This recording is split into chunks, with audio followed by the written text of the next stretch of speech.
So, the Toronto Blue Jays. The selling, the selling of the Toronto Blue Jays begin now. Kevin Gausman, was just traded.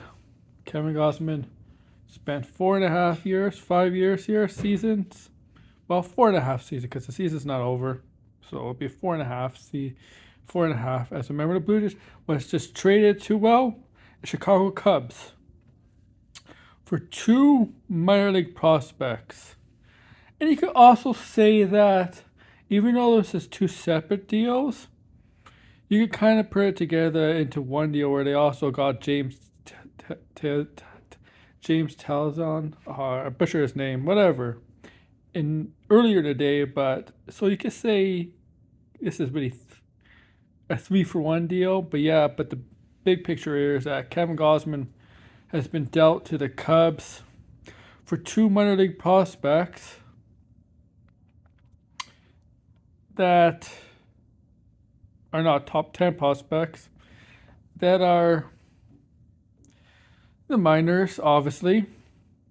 But they're not exactly they're not gonna make your eyes pop out. They don't have what you would call power.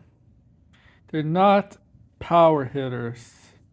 They are more contact, speed, those kind of hitters. One is an outfielder and one is a shortstop, I believe. Yes. I don't know the names off the top of my head, but looking in hindsight at this is that Gausman's value was probably down this year because he's not exactly having his best season. If his value was if he was doing better, maybe he would get more in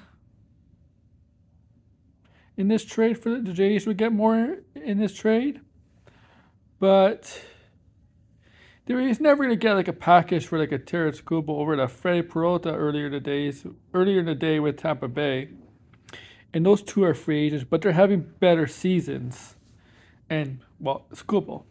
And they're both free agents in the year, but they're having better seasons than Gausman. But Gausman could provide Cubs with some leadership in the rotation in the clubhouse, strengthening the rotation, of course. And he doesn't have to worry about the one support like the Jays. But so he's going to a better situation in Chicago, a chance to compete for a playoff spot, maybe a championship, but in the end, Gausman is a Chicago Cub.